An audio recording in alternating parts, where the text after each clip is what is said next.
Bienvenidas y bienvenidos todos a la sexta edición del Seminario Permanente Mediaciones, Narrativas y Artefactos que realizamos desde el Departamento de Estudios Culturales, y en este año 2020 se titula el seminario Una sociedad transformada de las resistencias a la creatividad. Esta es la primera sesión debido a todos los acontecimientos que han tenido lugar este año. Esta es la primera sesión, pero se llevarán a cabo otras sesiones más o menos cada mes. Y esta es la primera sesión, que se titula Retos educativos y alfabetizaciones digitales críticas en la nueva coyuntura mundial. Y entonces, en esta primera sesión, invitamos a la doctora Luz María Garay y al doctor Juan Carlos Silas, y va a estar como moderadora la profesora del departamento, la doctora Mitzi Morales. Entonces, bueno, esperamos que todos y todas los aquí presentes pues saquen provecho de esta primera sesión, y los invitamos y las invitamos a las siguientes sesiones.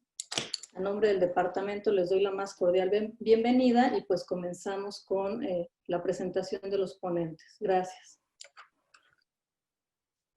Gracias, Gladys.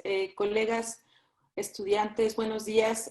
La verdad es que es un gran privilegio contar con estos invitados para abrir esta sexta edición del seminario. Estamos muy complacidos, muy complacidas con tenerlos aquí. Agradecemos su tiempo, su paciencia y el trabajo que han puesto para poder compartir con nosotros, ¿no? Me gustaría empezar presentando a nuestra primera ponente, que es la doctora Luz María Garay Cruz. Voy a leer un poquito sobre quién es ella. Ella es doctora en Ciencias Políticas y Sociales con orientación en Comunicación por la Universidad Nacional Autónoma de México. Es profesora investigadora de tiempo completo en la Universidad Pedagógica Nacional, Unidad Ajusco. Es especialista en el área de tecnologías de información y modelos alternativos. Asimismo, es coordinadora del Seminario Interinstitucional sobre Alfabetizaciones Digitales Críticas y es actualmente miembro del Sistema Nacional de Investigadores en el nivel 2. Bueno, doctora Luz María, estamos muy complacidos de tenerte aquí. Momentos para tu participación. Y bueno, a las personas que nos están acompañando, les pido por favor, si es posible, que en el chat pongan sus preguntas para la doctora Luz María. Asimismo, les invito a que pongan su nombre completo y su correo electrónico para tener posibilidad de hacer la emisión de las constancias. Entonces, bueno, sin más, Luz María, es un gran gusto tenerte aquí con nosotros y adelante, por favor. Muy bien, pues muchas gracias por la invitación, por supuesto, a mis colegas y amigos de la UAM Lerma. Me da mucho gusto compartir este espacio con ustedes, sobre todo en esta primera sesión, y compartir el espacio con el doctor Juan Carlos Silas también. Bueno, pues me parece que el tema que nos convoca para iniciar las sesiones de este seminario es un tema muy pertinente, ¿no?, que tiene que ver justamente con estos retos que estamos enfrentando en estos momentos de contingencia, ¿no? Estamos hablando de cambios que se están generando.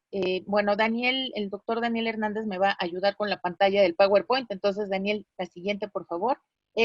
Porque bueno, es evidente que en estos momentos, decía, de la contingencia en la que estamos metidos, pues muchas prácticas están generando cambios importantes, ¿no? Y uno de ellos, por supuesto, es la parte educativa, ¿no?, en donde no solamente se están cambiando la manera de transmitir los contenidos o las cargas académicas, sino también están cambiando escenarios de interacciones muy importantes, ¿no?, que son una parte central de los procesos educativos, ¿no?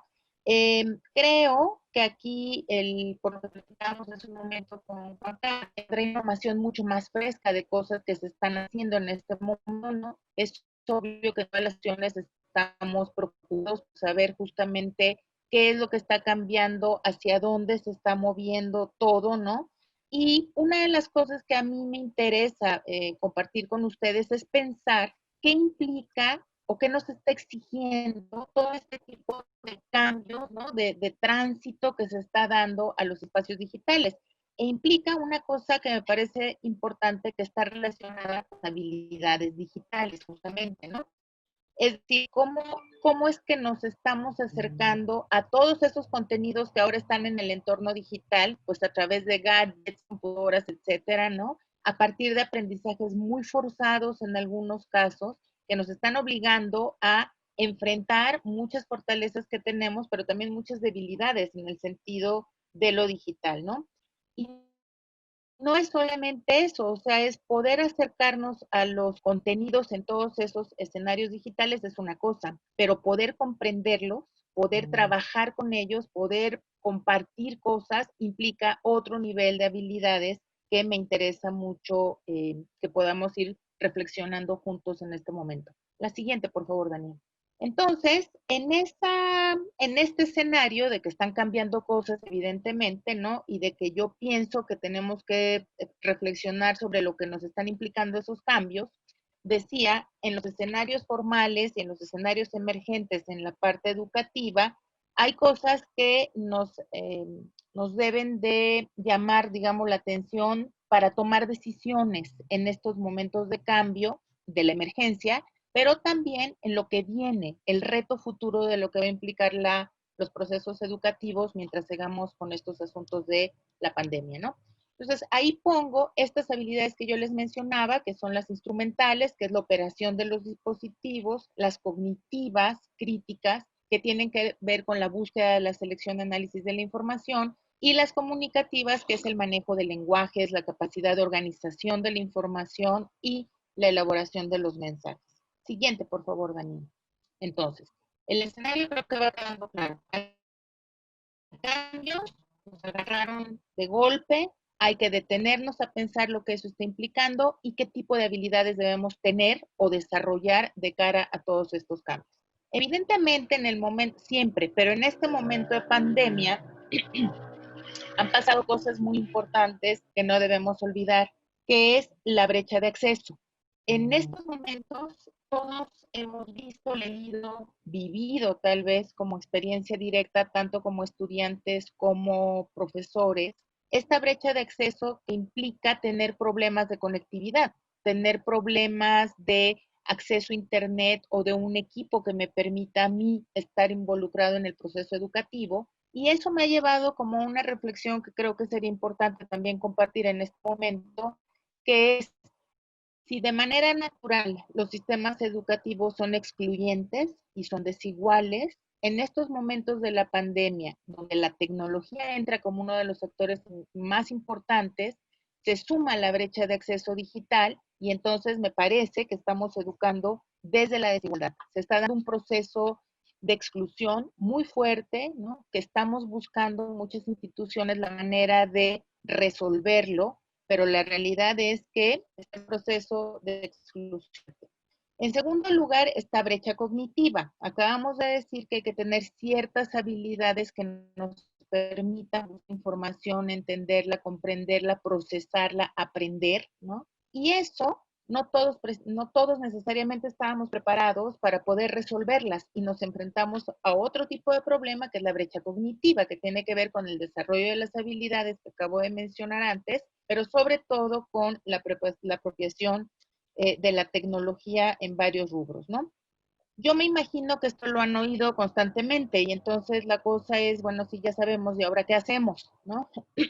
Mi propuesta, eh, a partir de ver cosas que han estado sucediendo, intercambiando puntos de vista con colegas, con estudiantes, con distintas instituciones, es primero resolver en función del contexto y no apresurarse a hacer cambios a los modelos educativos de golpe. Los especialistas en diseño de modelos educativos saben, no es algo que se pueda generar de un día a otro y que implican muchos procesos de formación, no solamente de desarrollo de planes y demás, sino de formación, de comprensión del modelo, de objetivos, del papel de los actores, etcétera. Entonces, me parece que en estos momentos y de cara al futuro es difícil hablar de cambios en los modelos educativos. Lo que creo que podemos hacer es resolver de acuerdo con las necesidades de los actores que están involucrados en el proceso, es decir, los profesores y los estudiantes, hablando en el nivel superior, por supuesto. Y en este momento de emergencia, resolver en función de esas necesidades y en función del tipo de objetivos que estamos buscando con ellos. Es decir, también se ha pensado mucho en que pensemos qué es lo que queremos generar los jóvenes y las mujeres que están viéndonos desde el otro lado de la pantalla, qué es lo que realmente queremos que ellos vayan aprendiendo, reflexionando y compartiendo. Entonces, esta es una tarea pendiente. Creo que no hay fórmulas mágicas, que no se pueden aplicar modelos generales y que más bien cada institución está viendo y resolviendo de acuerdo, o debería de hacerlo, de acuerdo con las características de sus propias poblaciones. La siguiente, por favor.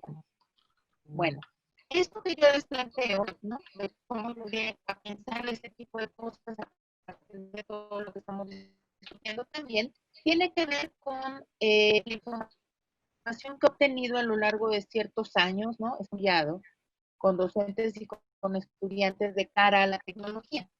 Uno de ellos es, aquí les coloco la portada del libro, está en la página de UPN, lo pueden descargar gratis si a alguien le interesa revisarlo con más detalle, y estos instrumentos de estrategia metodológica y obviamente los resultados.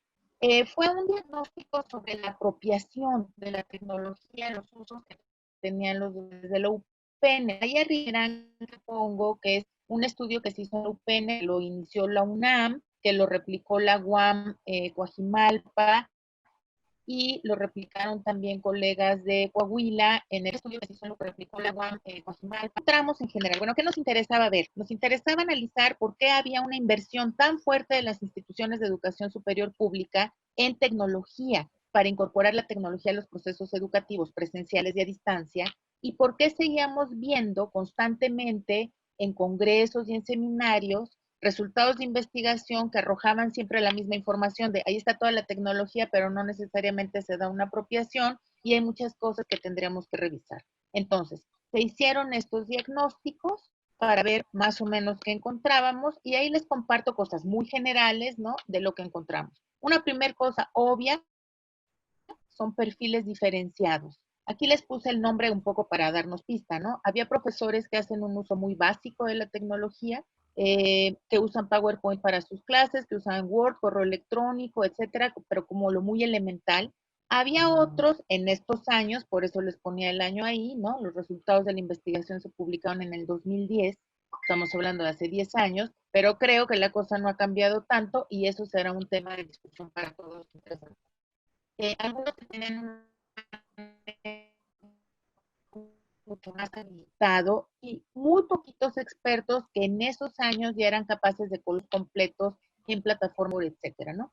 ¿Qué factores inciden en esa diferencia de perfiles diferenciados? Obvio, áreas de formación inicial, concepciones diferenciadas sobre la tecnología, cursos de formación y relevancia que tienen las tecnologías en su desempeño profesional. En todos los casos encontramos que los profesores que vienen de áreas de ciencias duras tienen más años usando la tecnología y hay mucha de su formación que se tiene que dar necesariamente desde la tecnología. Mientras la gente del área de humanidades y ciencias sociales es un uso menor y por lo tanto la exposición, la trayectoria de uso es menor y eso se reflejaba evidentemente en el momento de identificar usos que hacían de la tecnología, ¿no?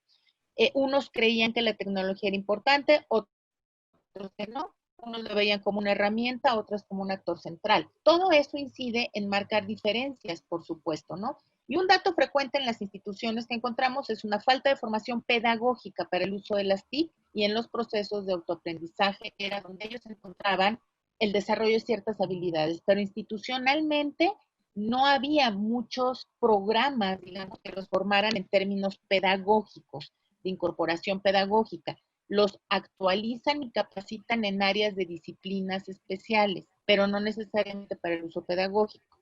En 10 años la cosa ha cambiado, yo lo sé, hay instituciones que lo comenzaron más sistemática, otros no, y los profesores entendieron perfecto el tránsito a lo digital, y otros que se quedaron un poco atrás viendo qué sucedía, pues porque no habían tenido trayectorias en este sentido. Siguiente, por favor, Daniel. Como complemento, de profesores que entendieron perfecto cómo hacer el tránsito a lo digital y todavía es en ese sentido. Siguiente, por favor, Dani. Como complemento de esta, y con los estudiantes también encontré cosas muy interesantes que se están verificando ahorita en el momento de la pandemia. Primero, un falso supuesto, que es los jóvenes dominan la tecnología por el hecho de ser jóvenes. Un falso supuesto, que es los jóvenes tenemos otra vez que contextualizar. Hay contextos sociales diferenciados. Hay jóvenes que tienen muy poco acceso a la tecnología. La edad de acceso marca. No. Tenemos otra vez que ubicar que el lugar en donde tienen acceso a tecnología es la universidad, porque tienen salas de cómputo, porque conectividad, etcétera, ¿no? En casa no necesariamente hay equipo técnico. Eso lo estamos viendo ahora en todos los reportes de estudiantes, pues básicamente desde los celulares, con todo lo que ello implica. Algunos, y ahí les pongo contexto, en todos los reportes que sean, desde dónde se están conectando nuestros chicos estudiantes, pues básicamente desde lo implica. Algunos, muchos de estos chicos que vienen de escuelas privadas, han tenido acceso a ciertos cursos muy básicos, si ustedes quieren, pero han tenido cursos de formaciones públicas, no necesariamente se daba ese tipo de trabajo de énfasis. Entonces, las trayectorias tecnológicas de los chicos, pues es un papel, es una cosa que hay que considerar de manera permanente para pensar cómo vamos o no vamos a los modelos en línea o digitales o virtuales o como los queramos llamar, que esa es otra discusión, ¿no? ¿Cómo han aprendido entonces muchos de estos jóvenes? Pues a partir de procesos de autoaprendizaje y acompañamiento de pares, ¿no? Y una cosa que es interesante, bien importante, si es que están acá jóvenes colegas, profesores, es que nuestros jóvenes estudiantes pueden ser muy hábiles en ciertas cosas con la tecnología en términos instrumentales, pero lo que piden de nosotros es mucha orientación y apoyo para el trabajo escolar, que haya buena dirección del trabajo, que haya buena orientación, que haya sugerencias de fuentes confiables, que haya estrategias en donde ellos también puedan participar. Esa es una constante que encontré en esa investigación. Siguiente, Daniel, por favor. Entonces, teniendo claro ese escenario, ¿no? Yo podría decir así que hay consideraciones que yo tengo y que habrá que discutirlas ahora para la sobrevivencia en este momento y para lo que viene. Primero es hacer diagnósticos y pensar en soluciones viables, atender contextos reales de los actores educativos, considerar los contextos sociales de los actores también. O sea, cuando digo atender contextos reales es eso, es pensar qué tienen y cómo puedo trabajar y después considerar también con quiénes y de qué estamos hablando. Aquí se incluye a los padres de familia porque de repente se nos olvida que muchos de nuestros jóvenes estudiantes son dependientes económicos y habrá ciertos factores de la familia que están incidiendo en este proceso también. Otra cosa es aprovechar las habilidades digitales que tienen los estudiantes y también los profesores, es decir, en estos diagnósticos nos podremos enterar de qué habilidades tienen. Flexibilidad es algo central para mí, ¿no? Para ajustar todas las estrategias considerando los sujetos y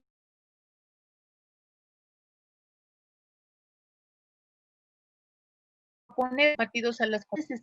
Esa es una primera parte, digamos, de la ahorita, de la discusión y de lo que yo pienso necesario hacer. Comunidad puede funcionar, digamos, de la ahorita, de la discusión. Entonces, hay una parte que a mí me interesa compartir con ustedes de otras investigaciones que estaba haciendo sobre todo ese alineamiento sujeto, que tienen que ver con estrategias de aprendizajes de apropiación tecnológica, específicamente entre jóvenes. Lo que acabamos de comentar se da mucho desde lo formal de la escuela. Ajá. Lo que ahorita voy a compartir está más desde lo no formal. Como antecedentes de esto que les voy a compartir está lo siguiente. Hace varios años, en este momento no me acuerdo cuántos, más de 5 tal vez, hubo una investigación intermedia que hicimos 5 colegas, entre ellas la doctora Gladys Ortiz, la doctora Consuelo y colegas de otras universidades, con la doctora Delia Crovi de la UNAM, sobre los usos que hacían los jóvenes de las redes sociales en general, las interacciones, etcétera. Esa investigación está también por ahí circulando. Si a alguien le interesa, la podríamos compartir después. Pero hubo un punto que a mí me interesó cuando acabamos esa, que fue identificar inmediatamente que había un trabajo bastante peculiar de activistas universitarios, ¿no? Y entonces comencé a darle seguimiento a un grupo de 15 colectivos, ¿no? Para ver qué hacían y comenzar a hacer entrevistas con los jóvenes que manejaban las redes sociales y hacían mucho trabajo en el escenario digital. Me dediqué a trabajar con ellos sus trayectorias tecnológicas para saber esto que les acababa de decir de dónde aprendieron, cómo usan la tecnología, para qué la usan, etcétera, y coincide mucho los resultados de lo que les mostré hace un rato con lo que encontré con los jóvenes activistas. Me interesaba saber sus habilidades digitales y una cosa que era bien importante que identifiqué del trabajo de todos ellos es que enseñan aprendiendo. Es decir, hacen cosas muy interesantes que yo creo que pueden ser pistas para el aprendizaje de nosotros, ¿no? Que es, eh, primero reconocen las habilidades de cada uno. Es decir, como grupo, como colectivo, reconocen qué sabe hacer quién. Es un reconocimiento de saberes y habilidades digitales. Y después se van generando estrategias de enseñanza, aprendizaje entre pares que les permite ir alcanzando un punto, digamos, de equilibrio en donde todos pueden resolver problemas más o menos similares. Hay un trabajo de una organización bastante eh, horizontal, digamos, en donde todos van reconociéndose en sus saberes. Y hay diferencias de habilidades, por supuesto, pero la manera de resolverlas es en este trabajo conjunto que hacen de manera constante. Y tienen una claridad muy específica de contenidos, de objetivos comunicativos. Muy bien, la siguiente, por favor, Daniel, que se me está acabando el tiempo. Bueno, con esos colectivos lo que les quiero decir, por si después quieren que platiquemos cómo fue la onda metodológica, hice entrevistas a profundidad con 36 activistas, le di seguimiento y monitoreo a sus colectivos durante 6 meses para ver cosas que publicaban, cómo estaban haciendo el manejo de información, etcétera. Ahí les dejo unos nombres de los colectivos con los que pude trabajar. Y para ir a la siguiente, por favor. En las entrevistas justamente es donde encontré mucho este trabajo que les acabo de decir, ¿no? Había dos cosas bien importantes que tienen que ver con la parte ya de la alfabetización crítica más en forma, ¿no? Que era el hecho de que ellos tienen muy claro la necesidad de visibilizar problemáticas sociales diversas, derechos humanos, equidad de género, defensa del medio ambiente, defensa de la educación pública y otros, ¿no? Y una cosa bien importante, ojo, es que todos coinciden en la importancia de ser críticos con la información que circula en los medios de información. Esa es una cosa bien importante que tendremos que considerar también un poquito más adelante. Siguiente, por favor, Daniel. Bueno, y entonces esa investigación duró 2 años y ahorita estoy en una que otra vez retomo cosas y por eso el punto se llama estrategias alfabetizadoras. Una vez que acabé este trabajo con los Luz colectivos. María, disculpa la interrupción, creo que tu audio está fallando un poco. A ver, ahí ya. ¿Ahí ya me escuchan bien? ¿Sí? Apagué el video a ver si ya podemos seguir. Ustedes me dicen mi sí, ya se escucha bien. Sí, perfecto. está mejor. Perfecto, gracias. Bueno, entonces les decía, una vez que acabé con este trabajo de los 36 jóvenes activistas que estuve viendo con ellos cosas, identifiqué que había un trabajo bien interesante que hacen varios colectivos que tiene que ver con la promoción de la apropiación de la tecnología, esto que yo llamo estrategias alfabetizadoras digitales. Este es un proyecto en marcha, tengo alrededor de 1 año y medio trabajando sobre él, y ahí ponemos como antecedente una cosa central. Es claro que los jóvenes internautas en este momento habitan el entorno digital por muchas horas y por el momento de la contingencia más todavía, que están expuestos constantemente a contenidos nocivos, noticias falsas, discursos de odio, ataque, violencia, etcétera, ¿no? Frente a ese escenario, estos grupos de colectivos, en especial las feministas, han estado trabajando en promover el desarrollo de habilidades digitales, no por el momento de la contingencia, aclaro, es un trabajo permanente que ellas hacen, pero que en este momento, en donde se pasa más tiempo en los escenarios digitales, están tratando de mantener un ritmo muy fuerte para promover una apropiación crítica de la tecnología, ¿no? Y han propuesto actividades como talleres, charlas y cursos muy orientados hacia ese terreno de la alfabetización digital crítica. Siguiente, por favor, Daniel. Luz María, ¿podrías ir cerrando, por favor? Sí, ya estoy en las últimas. Muy bien, la siguiente. ¿Cómo lo hacen estas colegas? Insisto, hay otro tipo de colectivos mixtos como Rancho Electrónico, que al final podemos recibir algunas cosas, pero aquí me concentro en el trabajo de ellas porque hacen talleres, digamos, en donde se desarrolla la habilidad digital instrumental, pero también la habilidad digital crítica. Siguiente, por favor, Dani, para ir cerrando. Hay una cosa que me parece, la siguiente también, estos son unos de los colectivos que ahí podemos dejar la presentación, son luchadoras, tequiovioleta, insubordinadas, las pueden buscar, su trabajo en línea es bastante importante. La siguiente, por favor. En donde lo que me interesa para cerrar es justamente, ¿qué hacen ellas que puede ser importante junto con lo que identifiqué de los otros colectivos desde lo no formal para este trabajo que estamos enfrentando desde lo formal? Primero, es un trabajo colaborativo y de redes, no solamente al interior de sus colectivos, sino con otros colectivos. Nuevamente, y al igual que lo mencionaba con el estudio anterior, hay un reconocimiento de habilidades diferenciadas. No hay competencia, hay reconocimiento de saberes, ¿no? Y esta estrategia muy clara de enseñar aprendiendo y del trabajo en pares, que es bien importante. Objetivos muy claros sobre los saberes digitales que quieren compartir, es decir, qué necesita la comunidad con la que voy a trabajar, y en función de eso organizan todos los objetivos de sus talleres, cursos, seminarios y demás. No se asumen como las que forman o alfabetizan, se asumen como colegas con saberes que comparten con otros saberes, con otras colegas en esta cuestión de la colectividad. Elaboran materiales y los liberan. Hay una lógica del uso libertario de la red, de compartir, de construir juntas y del conocimiento libre.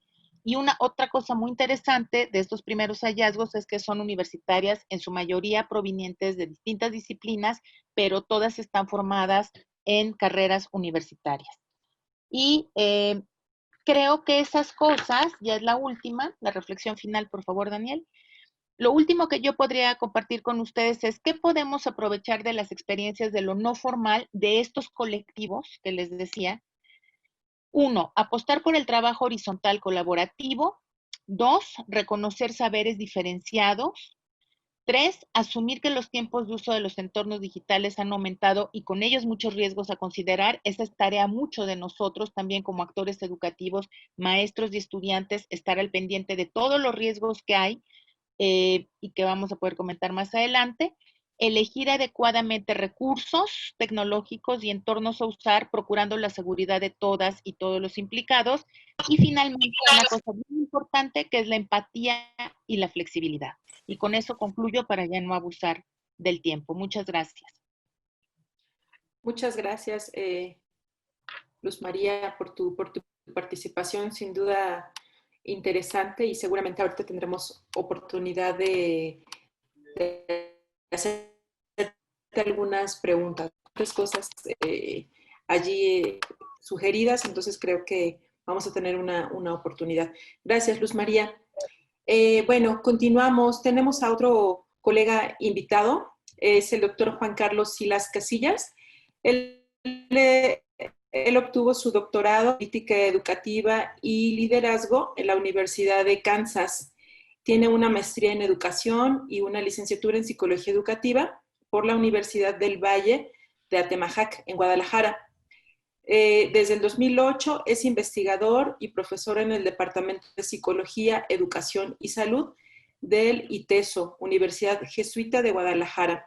Desde el año 2016 es el coordinador del doctorado interinstitucional en educación. Asimismo, es miembro del Sistema Nacional de Investigadores en el nivel 1 y sus temas centrales de investigación son el balance público-privado de la educación superior, la relación entre las instituciones educativas y la comunidad y el pensamiento científico crítico en alumnos universitarios. Bueno, Juan Carlos, es un gran gusto que nos acompañes aquí esta tarde. La verdad es que nos sentimos muy contentas, muy contentos de de que puedas tener estos minutitos para compartir con nosotros esta investigación sin duda interesante, sin duda de vanguardia que estás realizando. Entonces, de igual forma, Juan Carlos, te pediría si pudieras tener una participación de unos 25 minutos y después hacemos una ronda de preguntas y respuestas. Adelante, Juan Carlos, bienvenido. Perfecto, muchas gracias. No sé si manejo yo, si quieren yo manejo mi propio PowerPoint. Ahí está, sí se ve, ¿verdad? Sí.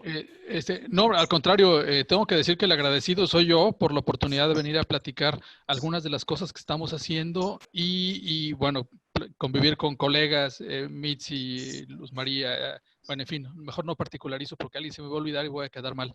Pero bueno, es realmente un gozo para mí estar participando. Y bueno, quisiera platicarles un poquito lo que hicimos.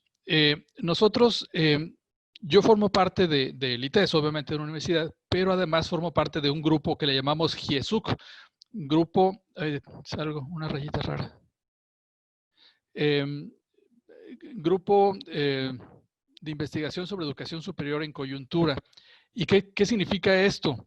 Que nos damos a la tarea de tratar de reconocer qué es lo que está sucediendo en la educación superior en momentos diferentes de coyuntura. Por ejemplo, cuando fue la crisis tristemente, lo que se llamó las muertas de Juárez en Ciudad Juárez. Ahora, ¿qué está pasando aquí? Estamos haciendo una recapitulación histórica de lo que sucedió hace 11 años con la anterior pandemia, etcétera, etcétera, y cómo las universidades, como la parte emblemática de la educación superior, han respondido a las coyunturas. Es bien interesante, ¿eh? La verdad es que era una tarea pendiente que no habíamos podido avanzar. Pero bueno, en este caso concreto, yo quisiera decir varias cosas. Lo primero es que, como ya decía Luz María, pues nos encontramos en un contexto hipercomunicado, hiperestimulado, lleno de recursos, lleno de información. Estamos en la infosfera, por todos lados hay información, por todos lados hay datos y por todos lados hay opiniones, que es un poquito peligroso también.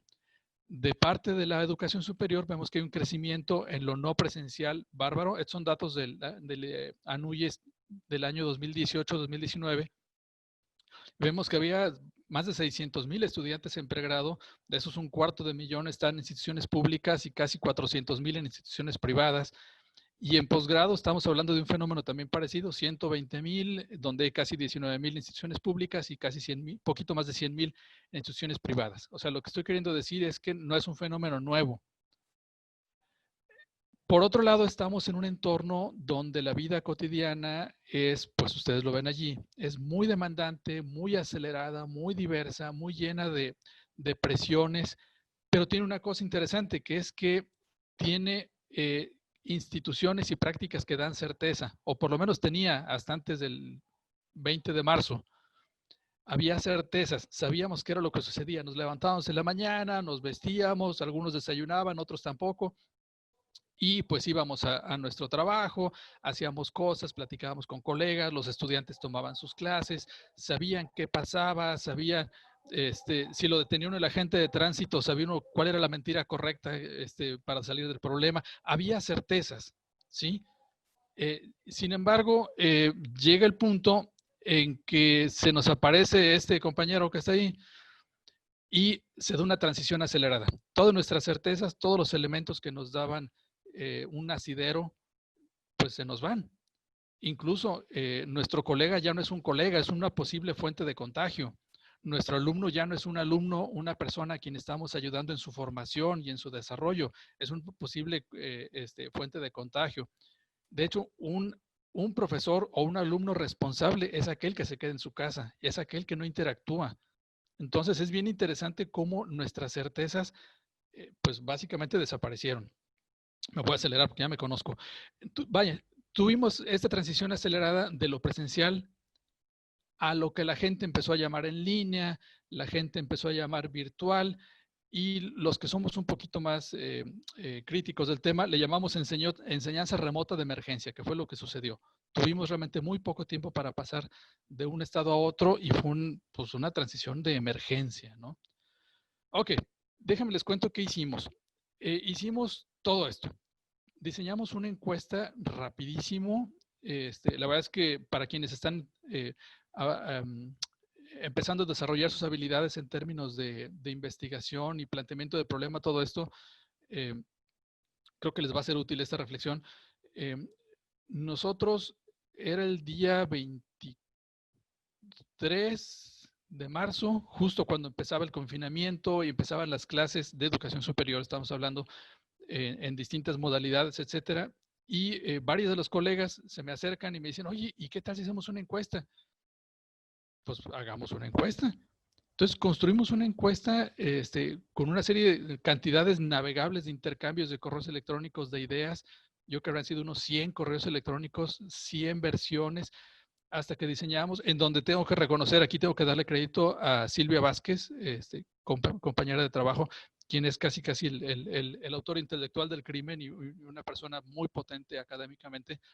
Llevó el liderazgo y bueno, yo estoy ayudando y otros colegas también. Bueno, el caso es que diseñamos esta encuesta para profesores, primero diseñamos para alumnos y le echamos a rodar el 24 de marzo y 3 días después ya estábamos sacando la de académicos.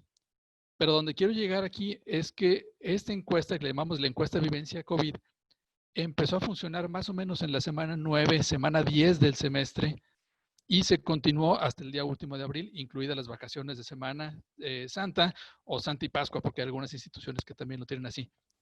Y luego diseñamos la encuesta, lo que le llamamos post-COVID, que en realidad no se llama, no es post-COVID porque el COVID todavía no se va, pero así se llamó, es post-semestre COVID, que también la pusimos a rodar en mayo, ya cuando los ánimos estaban más serenos. No es lo mismo que respondas a una encuesta en la semana 9, cuando acaba de suceder la transición, a que lo hagas cuando ya se acabó el semestre, ya supiste que aprobaste o no aprobaste la materia, ya pasó la emergencia. Y más o menos en fechas similares hicimos una para padres, porque no es, y padres y madres, pues, porque no es lo mismo esa experiencia. O sea, de repente los hogares se vieron invadidos por la enseñanza, ¿no? Decía Manuel Gil, el querido Manuel, que de repente nos quedamos en las casas con lo más denostado del trabajo académico, que son las tareas, y la parte bonita de las interacciones del hogar quedaron eclipsadas por las tareas, ¿no? Entonces, queríamos también recuperar eso. Básicamente, estamos nadando en datos. Si les digo así muy rápido, tendremos, yo creo que unas 15, 17 mil respuestas de estos 3 instrumentos, unas cerradas, otras abiertas. Estamos nadando en datos. La verdad es que espero que la vida nos dé para poder avanzar pronto. Y avanzo pronto, además. En esta que yo quisiera... En esta que yo quisiera platicarles los datos, básicamente es donde tenemos los datos más trabajados, es la encuesta primera, la COVID. Cuestionario de estudiantes, ahí tienen los datos, 4,183 respuestas de 14 países. Evidentemente la mayor parte vienen de México, pero también tenemos una cantidad importante de Colombia, Venezuela, Argentina, Chile, Panamá, Costa Rica, en fin, se me van a olvidar el resto de los países. Pero lo interesante es que 60% vienen de instituciones privadas y 40% de instituciones públicas. O sea, estamos hablando de 4 por 4, 16, estamos hablando de 1,500 estudiantes de instituciones públicas que no respondieron y el resto son de instituciones privadas. 93% de los estudiantes estaban en instituciones en una modalidad presencial, quiero decir. 4 de cada 5 estaban estudiando una licenciatura y 2/3 eran mujeres.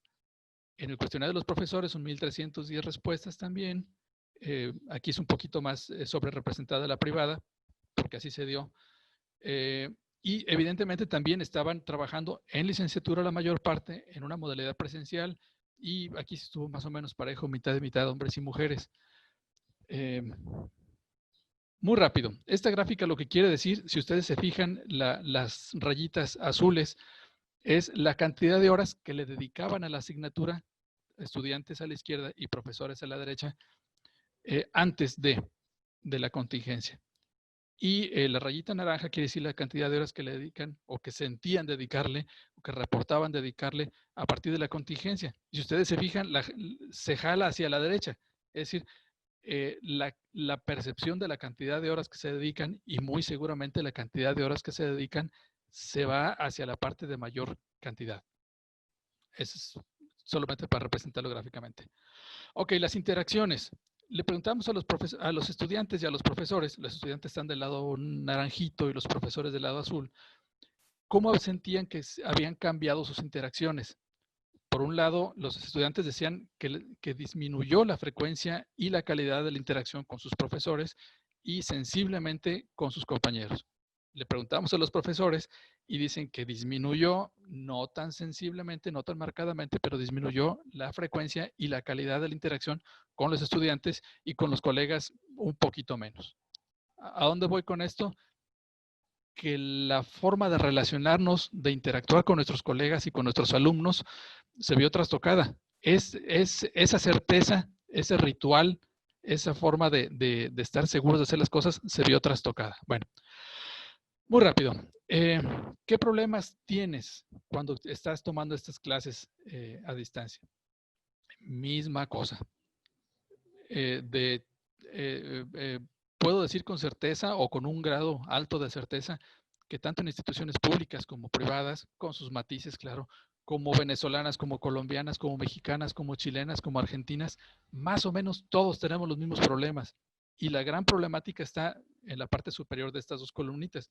Los estudiantes, 1 de cada 2 dicen que sus profesores tienen dificultad para utilizar las plataformas. Los profesores dicen que 3 de cada 4 de sus estudiantes tienen dificultad para utilizarlas. Los profesores dicen, básicamente la mitad, que se les duplicaron las cantidades de tareas domésticas. Bromeábamos el otro día, decíamos, es que pues pasa la basura y tengo que dejar el ensayo que estoy escribiendo o tengo que dejar de calificar porque si no se ve el carretón de la basura y no se lleva mi basura. O pasa el del garrafón del agua o yo qué sé. Entonces se duplica la cantidad de tareas domésticas. Por otro lado, ambos grupos, tanto estudiantes como profesores, dicen que tienen problemas con el internet, se cae, deja las cosas a medias, es como muy pobre la velocidad, etcétera, etcétera, porque además todo el país o todo el planeta se colgó del internet para poder llevar a cabo sus actividades. Una cosa que me llamó mucho la atención, que no tiene que ver con mucho ruido, que haya distracciones, etcétera, sino que es el otro. Los estudiantes, 1/3 de los estudiantes refirieron que no tenían un escritorio o una mesa adecuada. Y no está ahí a la derecha, pero también fue una proporción importante, creo que andaba en el 22-23% de los profesores decían, es que no tengo una silla adecuada, una mesa adecuada, un espacio adecuado en mi casa para dar clases, porque además mi casa es mi casa. Y mi casa no está diseñada para impartir una clase, está diseñada para lo que se hace en la casa. Entonces fue una cosa bien interesante. En fin, me acelero para no tardarme mucho. En aquel momento, en la semana 9, les preguntábamos, oye, ¿cómo crees que será el aprendizaje que estás teniendo a través de esta nueva forma de hacer las cosas? Y rápidamente, más de la mitad de los estudiantes dijo, va a ser menos. Solamente una cuarta parte fue cauta y dijo, bueno, pues a lo mejor te puedo decir después. Pero sí, la mayor parte de ellos dijeron, va a ser menor. Y eso contrasta un poco con los profesores que decían, en una proporción mayor, es pronto para decirlo, pero bueno, igual era pronto para decirlo. Muy rápido, la parte emotiva, los sentimientos, que es algo que nos pega mucho, fue bien interesante porque mientras ambos grupos se quejaban de la saturación de actividades, de la saturación de tareas, porque era evidente. Tengo un amigo que dice que esto de la tarea académica y de la exigencia académica es un poco como las puertas estas de cocina o de cantina, dependiendo de la experiencia de cada quien. Si tú le empujas despacito, pues se te va a regresar despacito, pero si tú empujas fuerte, evidentemente se va a regresar fuerte. Entonces, la saturación de tareas y la saturación de actividades fue muy sentida en los profesores y los estudiantes porque todos empujamos fuerte. Todos queríamos tener certeza de qué estaba sucediendo. Los profesores querían asegurarse de que los alumnos leyeran y que reportaran su lectura y que respondieran un pequeño cuestionario y que hicieran cosas. Y los estudiantes igualmente tenían que reportar lo que estaban haciendo. Entonces, todos nos sentimos saturados. Pero lo interesante es que los estudiantes refirieron más sentimientos y emociones, digamos, con connotación negativa, estrés, frustración, etcétera, mientras que los profesores, curiosamente, fueron un poquito más optimistas, confianza, alegría, etcétera, etcétera. Eso fue un hallazgo interesante. En fin, ¿qué sacamos de esto? Ya para no colgarme mucho, ya vi que llevo 15 minutos. ¿Qué sacamos de esto? Por un lado, que estamos aprendiendo a trabajar con incertidumbre, estamos aprendiendo a trabajar bajo presión. A lo mejor es una presión un poquito excesiva, pero es una presión que está allí. Una cosa que estamos teniendo como aprendizaje es que todas las decisiones, por lo menos en la parte de los profesores que se tomaron, fueron regularmente intuitivas. Es decir, los profesores tuvieron entre 3 y 7 días para transformar toda su planeación de curso, que lo habían hecho con cierto tiempo de anticipación.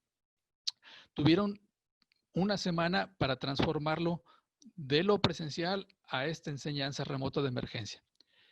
Entonces ya se imaginarán que no había colegialidad, no había buscar líneas co-curriculares que permitan ver que la actividad se traduzca en un apoyo para la materia de mi colega o actividades conjuntas. No, hombre, ¿cuál? Nada de eso. Fueron puras decisiones individuales e intuitivas. Todas se basaron en lo que su experiencia les daba. Fue un doble o a veces triple trabajo. ¿Por qué digo triple? Porque no solo se duplicó la cantidad de horas y la cantidad de actividades, sino que se duplicó por la parte académica, pero se le añade una triple vuelta por la parte tecnológica. Yo le decía ahorita, Luz María, muy bien, pues los profesores tuvieron que aprender y tuvieron que aprender Moodle y Zoom y Webex y Hangouts y Teams y todos los estos que ustedes gusten. Hasta Facebook y WhatsApp tuvieron que aprender a darle un giro educativo. Bueno, y se tuvo que aprender todo al mismo tiempo, como aquellos espectáculos de circo de triple salto mortal sin red. Había que hacer todo al mismo tiempo y sin red de seguridad. También vemos que hay una diversidad de estímulos impresionante. Mientras hay unos que quieren hacer una cosa, otros que quieren hacer otra, la institución está solicitando elementos que den certeza de que están trabajando. Por ejemplo, coordinadores, directores, distintos tipos de directivos universitarios le piden a sus coordinadores y a sus profesores que reporten qué están haciendo. Entonces el profesor no solo tiene que hacer el doble de trabajo y además estar aprendiendo en la plataforma, sino que también tiene que reportar lo que está sucediendo, etcétera, etcétera. O sea, una diversidad de estímulos impresionante. Y una última de esta columna es que hay una nostalgia por lo presencial, hay una nostalgia por el plantel, por la cafetería, por tirarse en el pastito, por sentarse abajo del árbol, por ir a la biblioteca, por interactuar, por yo qué sé, una especie de dejo de tristeza de lo que se perdió. Y en ese sentido yo quisiera retomar el tema de los rituales que decíamos al comienzo. Los rituales nos dan certeza. Esos rituales que nos permiten saber que si llegamos 9 minutos tarde a la clase no pasa nada, pero si llegamos 12 minutos tarde sí, pero tenemos que tener preparada la versión que le vamos a contar al profesor, etcétera, etcétera. Esa serie de rituales que nos permiten interactuar se difuminaron en el aire y tienen mucho peligro. Bueno, muy rápido. Por otro lado, tenemos cosas que le estamos sacando. Estamos viendo que hay aprendizajes diferentes. Hay gente elegante que llama los soft skills o habilidades suaves. Y sí creo que se han estado desarrollando. Los profesores reportan y los alumnos reportan también que han aprendido a hacer mejores ensayos, mejores escritos, mejores lecturas de comprensión, a trabajar de alguna manera diferente, etcétera, etcétera. También hay no sé si capacidad de agencia, pero por lo menos un nivel incrementado de autonomía. Tanto alumnos como profesores reportan que este trabajo autónomo, es uno solito, frente a la computadora, ha incrementado al menos la resistencia a trabajar de forma autónoma. Hemos aprendido a trabajar colaborativamente, más o menos, y hemos empezado a ver que hay un vínculo medio roto entre los contenidos que impartimos y la realidad que nos rodea. Y eso es bien interesante. Creo que es un aprendizaje que tenemos que empezar a ver, que muchos de los contenidos que a veces trabajamos en línea y que a veces trabajamos de forma presencial no se relacionan tanto con la realidad real que nos está envolviendo. Y es bien interesante. Bueno, última o penúltima, creemos, sobre todo en el caso de los profesores, que si logramos hacer reflexiones serias sobre esto, podremos constituirnos como una comunidad de aprendizaje, como una comunidad de práctica en el sentido wengeriano de Etienne Wenger, crear una comunidad de aprendizaje, acerca de estos temas y creo que sería muy, muy útil.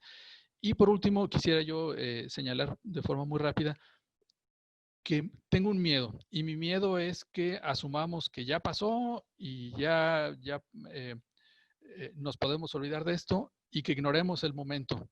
Creo que es bien importante no ignorar el momento. Estamos en un momento histórico, hacía 100 años que no sucedía esto. Y si nos dedicamos a privilegiar la parte didáctica o la parte de pedagógica o los contenidos, en vez de privilegiar la reflexión por el momento, creo que estaríamos en mala forma. Por último, dos comerciales. Yo estoy ahorita inquietísimo leyendo de estos dos autores. La verdad es que no tengo ninguno de estos libros, pero he estado leyendo sobre estos dos autores. El famoso Byung-Chul Han, un coreano que vive en Alemania, que habla de la desaparición de los rituales, justamente. Él dice que incluso rituales pesados, fuertes, como es un entierro, cuando te despides de tus seres queridos, pues no sucedió con este tema de las pandemias. Ya no puedes tú despedirte de la persona. Por poner un ejemplo dramático, los rituales son importantes. Y por otro lado, otro alemán, Hartmut Rosa, habla de que vamos tan rápido que no nos alcanzamos nosotros mismos. Estamos yendo demasiado pronto hacia la prisa, hacia lograr cosas, y eso nos sucedió tanto a estudiantes como a profesores, como a instituciones, como a papás, como a mamás. Todos queríamos lograr. ¿Para qué? ¿Quién sabe? Pero todos queríamos lograr, porque había que cumplir. Y se nos pasó pararnos a reflexionar por estar logrando y estar acelerados. Y yo aquí la dejaría. Les agradezco muchísimo y pues abierto a cualquier cosa que suceda ahorita. Gracias. Muchas gracias, Juan Carlos. Sin duda, interesante todo esto que tú nos has mostrado. Yo quisiera aprovechar este momento para exponerles un poco de las preguntas que ha habido durante sus participaciones. Me parece que la primera que hubo se refería a cuál sería el efecto que ustedes pueden prever con este uso tan expandido de la tecnología. ¿Qué efecto podríamos prever como para que desde la educación básica se empiece a alentar un poco más que tanto profesores como estudiantes nos involucremos en el uso de nuevos dispositivos, inclusive que cambiemos un poco las estrategias de enseñanza con el objetivo de incorporar más la tecnología a la práctica cotidiana escolar en educación básica? Esa era una primera pregunta. Hay algunas otras. Por ejemplo, nos preguntan les preguntan a nuestros exponentes si la frecuencia y la calidad de la interacción con profesores y compañeros ha disminuido, ¿cómo podemos explicar la cantidad de tiempo que se está dedicando a los cursos? Es decir, si no desean interactuar, ¿en qué se está usando tanto tiempo frente a los dispositivos, ¿no? Otra pregunta. Si los profesores han tenido algún tipo de acompañamiento, ya sea de sus directores respectivos, colegas, o más bien se ha tratado de una tarea solitaria. Otra pregunta por acá, comentario. Sobre los espacios, parece que tanto docentes como estudiantes adaptamos nuestros entornos lo más posible, pero en las videollamadas que puede tener con los estudiantes, muchos optaban por apagar sus cámaras. Al parecer también hay un problema en la invasión de la intimidad. ¿Qué opinan nuestros colegas? Otra pregunta por acá para Juan Carlos. ¿Qué tanto el ITESO ha retomado algo de esta experiencia que ustedes han tenido, de este estudio que has presentado, Juan Carlos, para incorporarlo en el modelo educativo? Un poquito pensando en el futuro inmediato, intermedio. ¿Qué piensan ahora que muchas instituciones asumen que saben hacer, que saben impartir educación virtual? Otra pregunta para Luz María. Sobre los grupos activistas que tú comentabas, Luz María, ¿se ha pensado en realizar algún tipo de alfabetización más formal? Por ejemplo, por vía MOOC o de los cursos virtuales. ¿Les parece bien si hacemos una primera ronda con estas preguntas, comentarios y damos, si es posible, una segunda ronda? Sí. Sí, me parece bien. Ahí, a ver si la doctora Gladys puede prender mi video, que lo apagó justo por los problemas de audio, pero si no, por lo menos si me escuchan. Sí. Adelante, Luz María, te escuchas muy bien. Muy bien. Bueno, pues miren, yo brevemente algunas de las que anoté que decía Mitzi sobre lo que nos... Sí, perfecto. Muy bien. Preguntan de incorporar la tecnología desde educación básica. Bueno, recordemos que en este país tenemos 40 años de historia intentando incorporar la tecnología a la escuela. Hay muchos proyectos institucionales, muchos proyectos a nivel nacional para incorporarla, y yo creo que en este momento de la pandemia nos dimos cuenta que hay que hacer una reflexión y una revisión de qué se ha entendido por hacer esa incorporación de tecnología, considerando las brechas, pero sin duda es una tarea que me supongo que la SEP tiene muy clara y siguen trabajando para incorporar y resolver. Una cosa que me interesaría comentar rápidamente, que la veo acá en el chat, de la privacidad. Justo a eso me refiero, con que una de las cosas que no debemos dejar de lado es cuidar la seguridad de todos en estos escenarios digitales. Los más pequeñitos, que a lo mejor tienen compañía de sus papás y que los van guiando en el uso de las cosas, pero los jóvenes también ya de educación superior, cámaras, sobre todo porque no todos estamos en las mismas condiciones de contexto, de espacio físico, para poder estarnos y dejando ver nuestro entorno. Es algo que hay que pensar, es un acuerdo que hay que generar en grupo, ¿no? Si queremos o no queremos tener las cámaras prendidas. Entiendo que muchos profesores nos angustia no verlos. Debemos ser cuidadosos también sobre quiénes entran y no a nuestras sesiones, porque justamente estamos visibilizando mucha información y datos, y es un tema que es importante. Para los que me preguntan si estoy conectada a datos, pero en la zona de vivo es un problema terrible la red, aún la alámbrica. Sobre los activistas que me preguntaban si han pensado hacer sus cursos en otras plataformas, ellos nunca lo van a hacer desde lo formal, porque justamente es un trabajo muy distinto, pero comparten sus talleres, materiales y cursos en muchos escenarios. Dan seminarios virtuales, comparten materiales en sus páginas, eh, comparten materiales que van diseñando también en redes sociales, que hacen un uso bastante fuerte de ellas. Entonces, nunca serán desde lo formal, porque no es su línea de trabajo, pero sí tienen un trabajo sistemático en los entornos digitales para compartir todos estos saberes que yo mencionaba. Y finalmente por ahí había una pregunta sobre las redes sociales. Yo he de decir que a mí, en medio de toda esta mundo que tenemos de Zoom, de Meet, de Google y no sé qué, lo que mejor me funcionó con mis grupos fue Facebook, grupos privados en Facebook. Todos los manejamos, todos tenemos acceso, nos perdemos a veces un poco de la parte de la lección sincrónica, que tampoco la veo tan necesaria en todos los casos. Funcionó bien, tuvimos en contacto como repositorio, y bueno, ahí habría mucho que reflexionar sobre cómo hackeamos el sistema. Pues Carlos pueda también decir más cosas. Muchas gracias, Luz María. Adelante, Juan Carlos, por favor. Gracias. Bueno, yo en realidad complementaría lo que acaba de decir Luz María. ¿Cuál es el efecto posible en educación básica, media, superior, qué sé yo?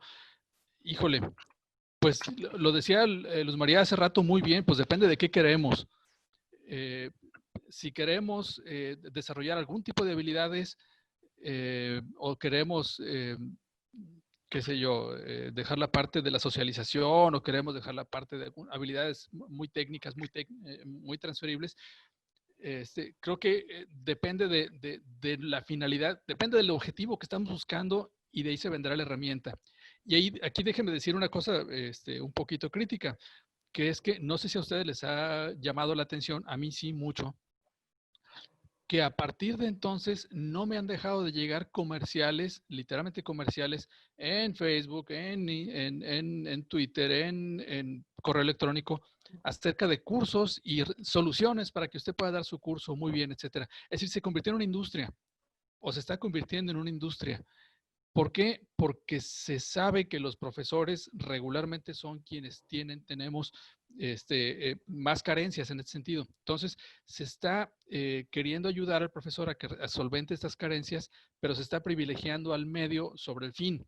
Yo regreso a la idea, pues, ¿qué queremos? Si queremos que el alumno desarrolle tal habilidad o queremos potenciar tal cosa, habrá que ver cuál es el medio adecuado. Porque la otra cosa que dijo Luz María, creo que me parece muy correcto, que es que ser joven no significa ser automáticamente diestro en el uso de tecnología. E incluso hay muchos jóvenes cuyo uso de la tecnología se da básicamente en la universidad.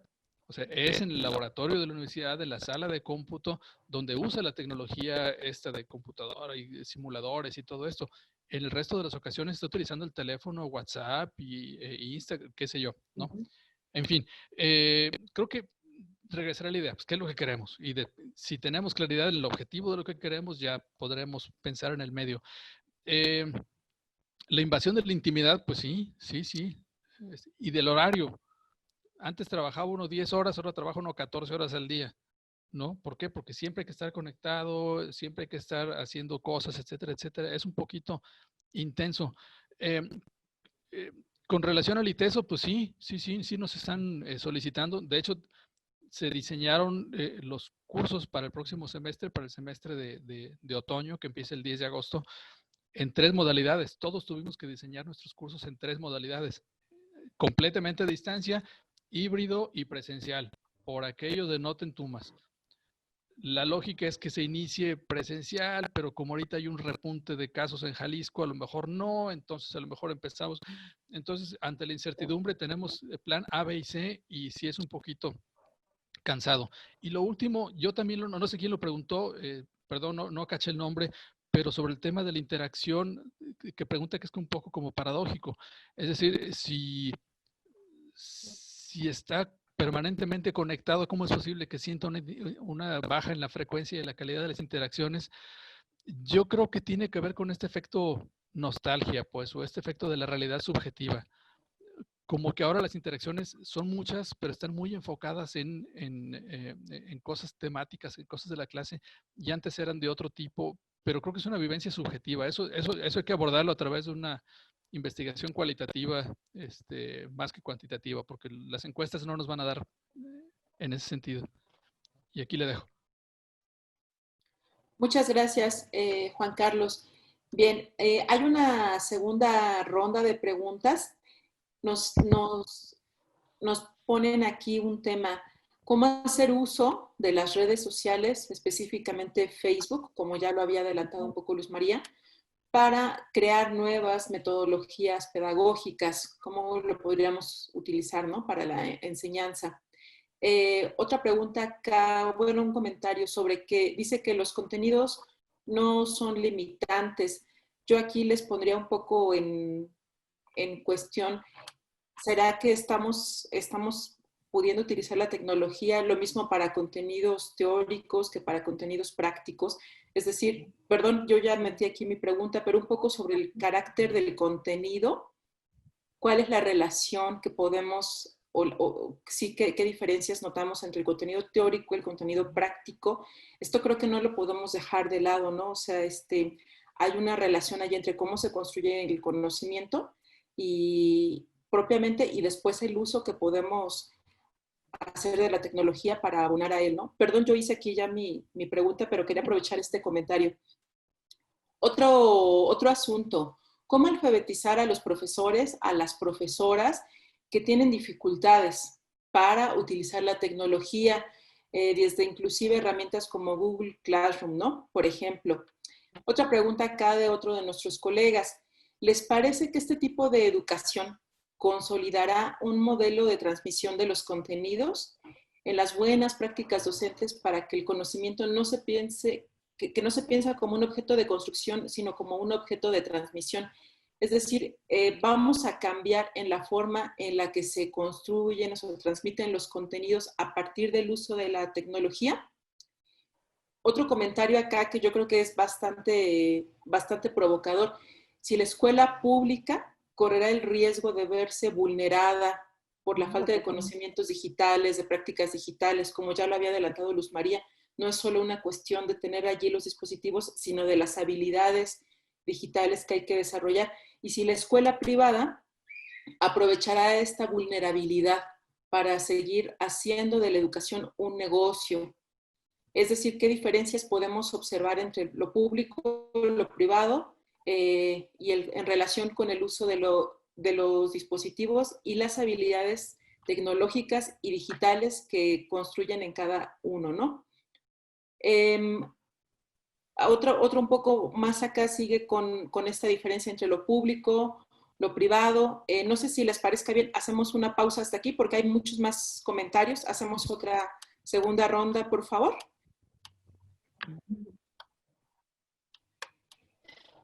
Muy bien. Bueno, si les parece, un poco puedo atender algunas también muy rápido.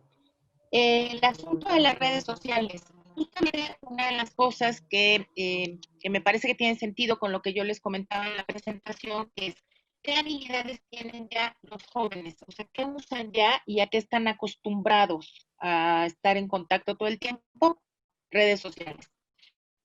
Es más fácil que nuestros estudiantes y nosotros mismos como profesores tenemos perfiles de Facebook y de Twitter que sepamos manejar Classroom, Meet, Zoom y todo este tipo de cosas.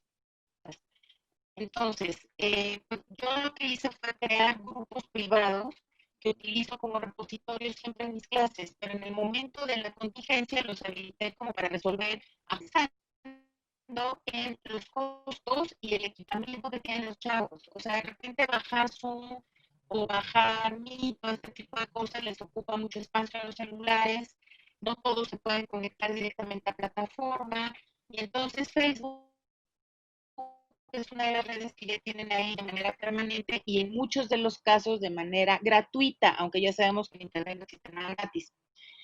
Evidente que pensar en estrategias pedagógicas del uso de las redes. En el momento de la contingencia, como bien decía Juan Carlos, pues en una semana todo el mundo hizo como pudo, pero ahorita, digamos, quien siguiera pensando en las redes sociales como una herramienta de apoyo para todos estos procesos, que coincido también con Juan Carlos, es una enseñanza remota de emergencia, no es educación en línea, no es educación virtual, eso implica hablar de modelos.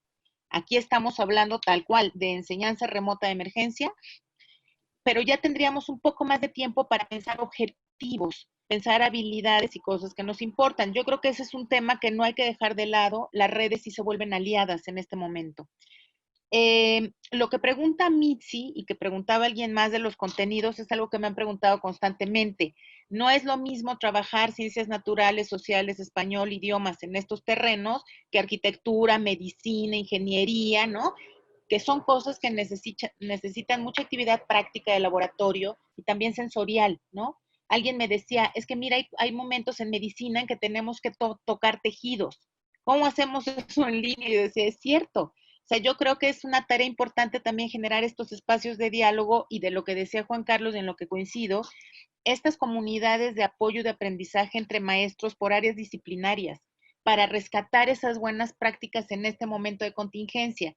Hacia el futuro, en realidad no sabemos qué va a pasar, pero es muy probable que por lo menos estemos un año en esta intermitencia de ir y venir, ¿no? De lo presencial y regresar a lo digital, y yo creo que ahí hay mucho trabajo por hacer, porque no es lo mismo para todos los contenidos digitales, eso sin duda. ¿Cómo alfabetizar a los profesores? En este momento, si se fijan, es una manera de hacernos es a través de recursos digitales que no sabemos usar. Súper cómodo, mucho éxito. Estos que presentó Carlos, yo creo que se están haciendo en todas las universidades y estamos encontrando datos que hace 20 años venimos encontrando, diferencias en las habilidades. En este momento creo que más bien hay que rescatar lo que se sabe y tratar de generar aprendizajes en pequeños grupos. No es momento de grandes cursos en donde pongas a 100 maestros a tomar un curso en línea, porque no va a funcionar, nunca ha funcionado eso. Entonces, mi apuesta sería por grupos pequeños, con necesidades muy específicas y con mucha paciencia de acompañamiento para cosas muy básicas en función de las necesidades de cada profesor. sí creo que la escuela pública siempre se ha visto vulnerada, se va a ver más vulnerada. No es lo mismo la infraestructura tecnológica de las escuelas particulares que las escuelas públicas. No es lo mismo la capacidad de respuesta administrativa que se puede tener. Y no se trata de ver cuál es mejor o peor, es simplemente asumir que la educación pública estará en riesgo en este momento porque, insisto, la educación se está haciendo desde una desigualdad brutal. Por más que estemos intentando resolverlo, la desigualdad está ahí muy fuerte, ¿no? Y bueno, ahí me quedo para que Juan Carlos también pueda ir complementando. Muchas gracias, Luz María, gracias. Adelante, Juan Gracias. Carlos, te escuchamos. Gracias. No, pues yo no lo diría mejor. Creo que solamente añadiría un par de cosas. Y uno de los datos que salió en nuestro estudio fue que los profesores jóvenes estaban más preocupados o más frustrados sobre temas de logística. Los alumnos no entregan, pasan cosas, la colegialidad, etcétera, etcétera. Mientras que los alumnos más, perdón, los profesores más sazonadones, digamos, con más años, estaban más preocupados por temas de tecnología. O sea, no puedo entrar, la plataforma no sé qué, yo no entiendo estas cosas, cosas del demonio, etcétera, etcétera. Entonces, sí hay una brecha generacional. Creo que evidentemente hay casos honrosos en todos los bandos, pero sí, sí es importante que los profesores desarrollemos algún otro tipo de habilidades para fomentar los aprendizajes, ¿no? Habiendo dicho eso, yo quiero compartir que sí tengo mucho miedo en que se privilegien los contenidos y se privilegie esta cosa que creímos que ya se había superado, la memorización y la repetición de conceptos y eso que nosotros pensábamos que ya estaba ahora sí del otro lado del río. Y creo que ante la incertidumbre y la necesidad de poder tener cosas muy tangibles para evaluar y para calificar, creo que es importante no caer en eso. O sea, creo que la tecnología, incluso en asignaturas o en aprendizajes difíciles, puede apoyarnos. ¿Cómo? No sé. O sea, hay que verlo caso por caso. Pero es importante eso. Y sobre lo último, que tengo ya buen rato trabajando el tema de educación pública privada, creo que sí es importante no caer en estereotipos. Claro que hay instituciones privadas de muy alto nivel adquisitivo y de muy alto nivel académico, pero esas son en realidad la excepción, ¿eh? Habría que ser honestos. Creo que podemos contar con muchas instituciones privadas que están batallando en serio y van a batallar más porque el segmento poblacional al que se dirigen está teniendo sus recursos muy recortados. Entonces creo que van a empezar a tener muchos problemas. Y lo mismo puede decirse de las instituciones públicas, que también van a empezar a tener problemas. Entonces, yo creo que es importante dejarnos de este rollo de público-privado y centrarnos en trabajar todos juntos, porque si no trabajamos todos juntos nos va a ir mal. Yo aquí le dejaría. Muchas gracias, Juan Carlos. Bueno, pues entramos a nuestra última ronda de comentarios. Sin duda siguen llegando preguntas, comentarios que nos podrían llevar un poco más, pero quisiera atender estos. Nos dicen aquí, la mejor herramienta tecnológica sería aquella que pueda favorecer la inclusión, la interacción. Creo que una de las cosas que los dos colegas nos han mostrado es justamente este riesgo que se corre de hacer aún más grandes las brechas, ¿no? Es decir, los diferentes sectores sociales que tanto están quedando limitados o que tanto están pudiendo incorporarse a esta ola del uso de la tecnología.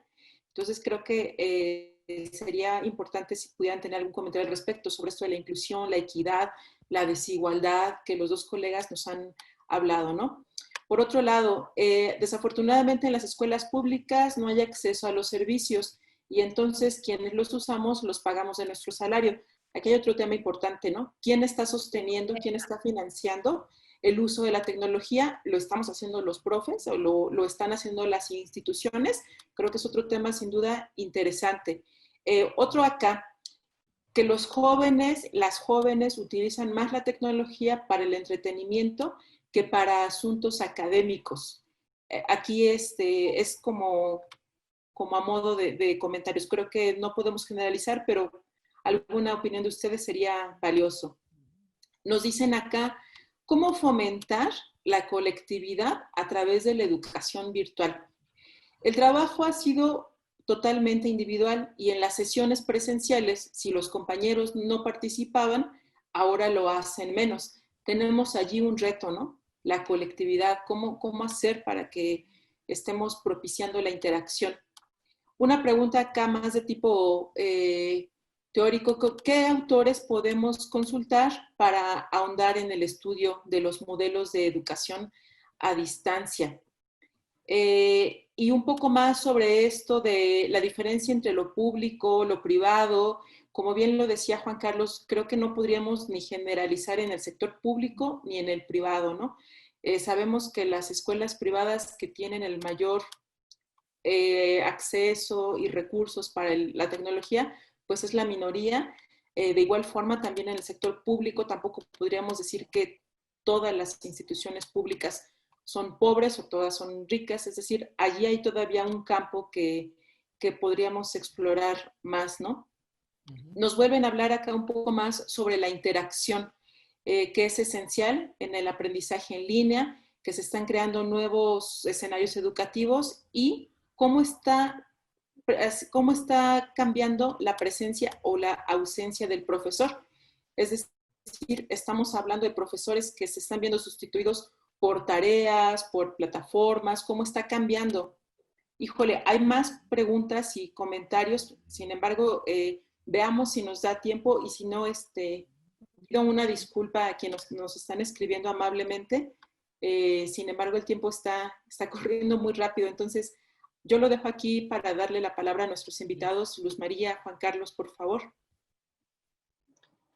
Sí, bueno, pues sí, también más o menos rápido.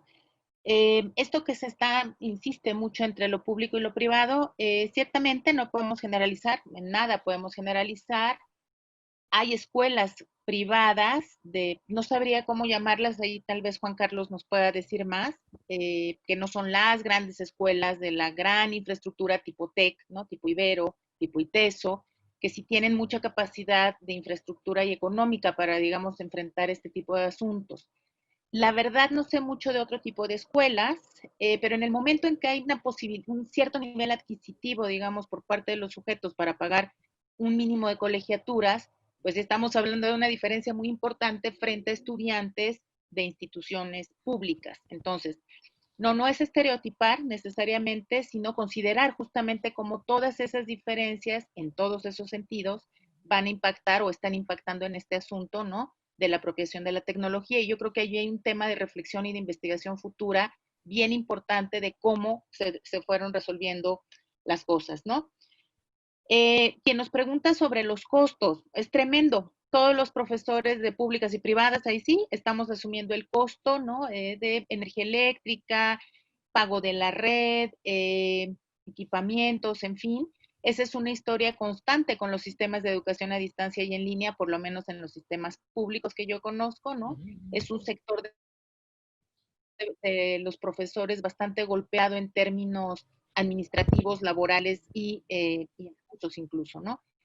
Tristemente, bueno, ahorita toca resolver, porque hay que resolver, pero es algo que no creo que se pueda mantener de muy largo plazo. Habría que repensar ahí sí incluso modelos administrativos de las propias instituciones para resolver este tipo de asuntos, ¿no? Y cada escuela creo que también está pensando cómo lo va a poder resolver.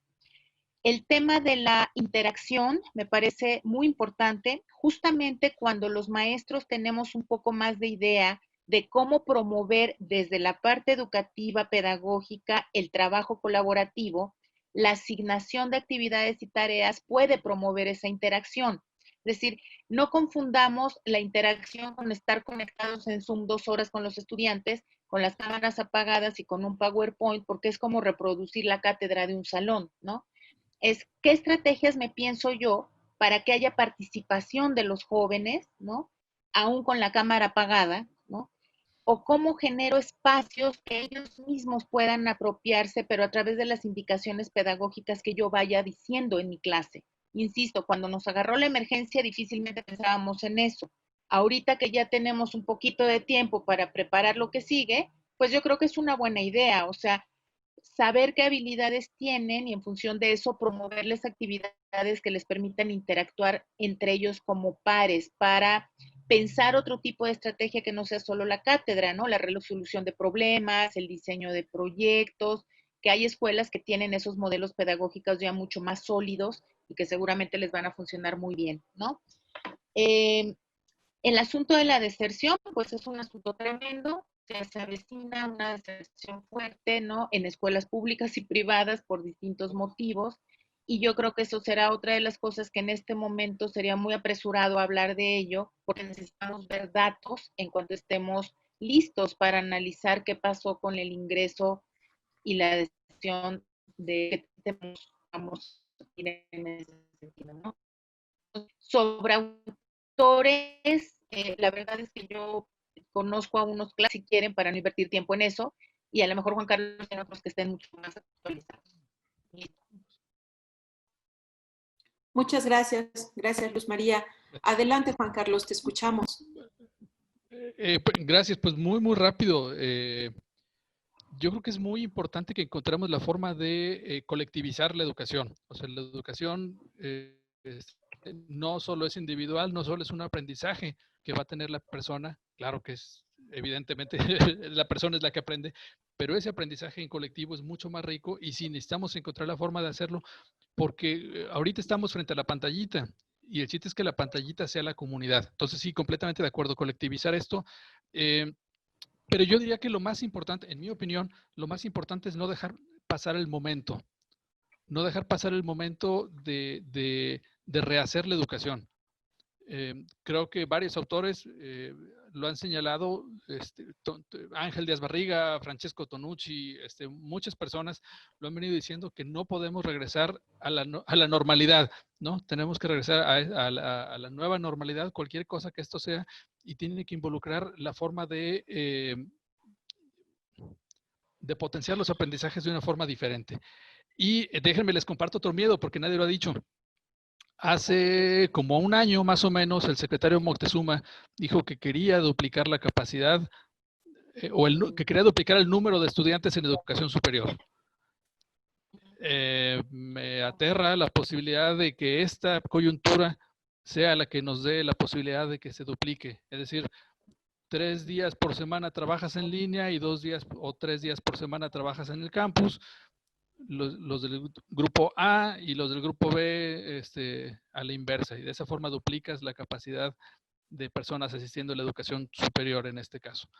Desde la frialdad de una idea suena correcto, desde la práctica educativa habría que discutirlo mucho y me da mucho miedo pensar que eso suceda así en caliente. Creo que es importante darle su papel a la educación, darle su papel a los profesores como potenciadores de los aprendizajes de los alumnos, a las instituciones como lugar importante y ojalá no nos vayamos por ese rollo. Y ya le paro para poder. Muy bien, muchas gracias, Juan Carlos. ¿Les parece bien si nada más les apunto 2 últimas intervenciones que hay aquí, que creo que vale la pena porque no se ha hablado de esto, sobre cómo se vería vulnerada la educación rural? Pues ahí tenemos otro asunto, ¿no? De por sí ya estamos hablando desde lo urbano, bueno, ¿cómo estamos hablando entonces ahora? ¿Cómo afectaría? ¿Qué estamos previendo que sucederá con los entornos rurales? Y por otra parte acá, con todo el tema de la experiencia emocional que esto nos está dejando, es decir, más allá de los retos pedagógicos, más allá de los retos educativos, institucionales, de política, de financiamiento, también es cierto que estamos frente a una experiencia humana sin precedentes. Entonces, en este sentido, ¿cómo lo ven ustedes, colegas? ¿Qué inclusive nuevas capacidades humanas estamos desarrollando, podemos utilizar para la educación? No podemos dejar de mirar toda la experiencia emocional que esto está produciendo, ¿no? Creo que también desde las instituciones nosotros vamos a tener que poder asir todo esto que estamos aprendiendo, ¿no? Yo lo cerraría con estos 2 asuntos. Sí, Sí, bueno, pues sin discusión, yo creo que esta parte, yo comparto el miedo de Juan Carlos, quiero decirlo. O sea, yo espero que este escenario no se vea como, ay, la oportunidad, y entonces se vuelva una locura en donde no haya un pensamiento crítico claro de esta propuesta de incrementar el número de estudiantes en educación superior. Confiemos que no, pero comparto el miedo. Dicho así, dicho lo anterior, creo que esta parte con la que yo cerraba la presentación, que les decía, un asunto central es la empatía. Emocionalmente nos vimos muy presionados todos, profesores, estudiantes, autoridades, todo mundo para resolver, porque estamos en medio de esta locura, digamos, que nos lleva a otras reflexiones más filosóficas, un poco lo que compartía los dos libros con los que cerró la presentación Juan Carlos, ¿no? Desde la filosofía, preguntarnos cómo estamos considerándonos en esta lógica de la productividad, del tiempo, del compromiso, de la eficiencia, etcétera. Y pues nos pegó en la parte educativa, había que resolver, había que entregar evidencias y había que comprobar que estábamos trabajando, ¿no? Y dejamos de lado mucho este aspecto emocional de detenernos, callarnos, escuchar y ver qué estaba pasando con todos. Una vez pasado ese primer sobresalto, creo que empezamos a tomar un poco de conciencia de que teníamos que empezar a resolver. Y yo creo que todas y todos escuchamos experiencias o vivimos cosas en donde hubo maestros muy empáticos, muy llenos, era cómo están en casa, cómo están sobreviviendo estos días, y luego pasábamos a la parte educativa. Hubo otros que no entraron por ahí y entraron directo diciendo la tarea tal, el trabajo tal, el ensayo tal, ¿no? No es que sean malas personas, son maneras distintas de procesar las emociones, ¿no? La presión institucional que sentían o el propio sentido de vida. Entonces, a mí me parece que una cosa central es sí reconocer que esto nos movió muy fuerte, sí reconocernos como sujetos sensibles y entonces ser empáticos con nosotros, o sea, tratar de ver que las condiciones de trabajo son diferentes, ¿no? En mi experiencia tengo estudiantes, mujeres que ya son madres de familia y que entonces me escribían así como, hay solo una computadora y que tengo que hacer la tarea de mi hijo, entonces no me puedo conectar, no he subido la tarea, la subía, no tengo niños pequeños, mi hijo es un adolescente que resolvía, tendrá otro tipo de problemas, digamos, pero resolvía sus tareas en su propio espacio. Y yo tenía que ser empática con chicas que tienen niños más pequeños, mujeres, la mayoría de mis estudiantes son mujeres, que son cuidadoras de padres o cuidadoras de abuelos que se enfermaron y que entonces había que dedicarse a eso, padres que perdieron el trabajo y que implicó que entraran varios en acción en el comercio local de la casa, en fin. Entonces, desde mi punto de vista es cuidarnos, cuidémonos, seamos empáticos y bueno, tratemos de resolver en la medida de nuestras posibilidades. Y con eso cerraría. Gracias. Muchísimas gracias, Luz María. Adelante, Juan Carlos, por favor.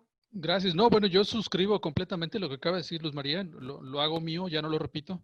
Y creo que solamente diría 3, 4 frases. Y la primera es que necesitamos aprender de la experiencia. Es decir, decíamos hace rato, hacía casi un siglo que el mundo no tenía una sacudida de este tamaño. Y creo que es importante que reflexionemos qué fue lo que nos pasó, qué fue lo que le pasó a las instituciones, al modelo educativo, a la enseñanza, a los sentimientos, a la persona, al vínculo, etcétera, etcétera. Hay que pensarnos, a reflexionar sobre esto. Yo incluso invitaría a que hagamos comunidades de práctica emergentes o comunidades de reflexión emergentes o cualquier cosa.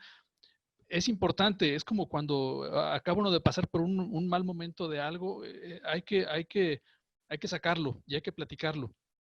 Y creo que es importante eso, y lo digo con lo que decía Luz María. Y lo último es que, yéndonos hacia la parte educativa, el otro día bromeaba con algún colega y le decía que yo espero que la próxima pandemia no nos agarre despejando ecuaciones. Es decir, que tengamos la capacidad de darnos cuenta de qué está sucediendo y que ignoremos la parte del currículum prescrito. Creo que es lo más importante para poder darnos cuenta del verdadero sentido de la educación, sobre todo a los jóvenes que están empezando su carrera, pensar en el verdadero sentido de la educación. Y ahí la dejaría. Muchísimas gracias, Juan Carlos. Bueno, colegas, ha sido una sesión sin duda interesante. digna de una primera sesión de sexta edición de nuestro seminario. La verdad es que estamos muy contentos aquí en el departamento, porque esto nos abre la puerta a un espacio de reflexión. Esta es su casa, colegas, cuando ustedes gusten. Aquí tienen un auditorio atento, interesado en sus trabajos. La verdad es que creo que fue bastante alentador, bastante motivador escuchar las investigaciones que ustedes están haciendo. Y bueno, ¿para qué hacemos investigación si no es para compartirla, ¿no? En espacios como esto. A mí me parece muy valioso que nos estemos dando el tiempo de escuchar lo que otros y otras están haciendo, más allá de los intereses específicos. Al final estamos haciendo la ciencia, ¿no? Estamos haciendo el conocimiento, estamos formando gente, y que este sea el inicio de muchas actividades más. Aquí en la UAM Lerma ustedes tienen un espacio siempre seguro, franco, atento, interesado en lo que ustedes están haciendo. Entonces, pues sin más, yo les agradezco muchísimo, Luz María, Juan Carlos, a nombre de las profesoras, de los profesores y de las y los estudiantes de la UAM Lerma, les damos las gracias. En algún otro momento, ojalá que puedan acompañarnos ya de manera presencial, y bueno, que este diálogo continúe. Muchísimas gracias.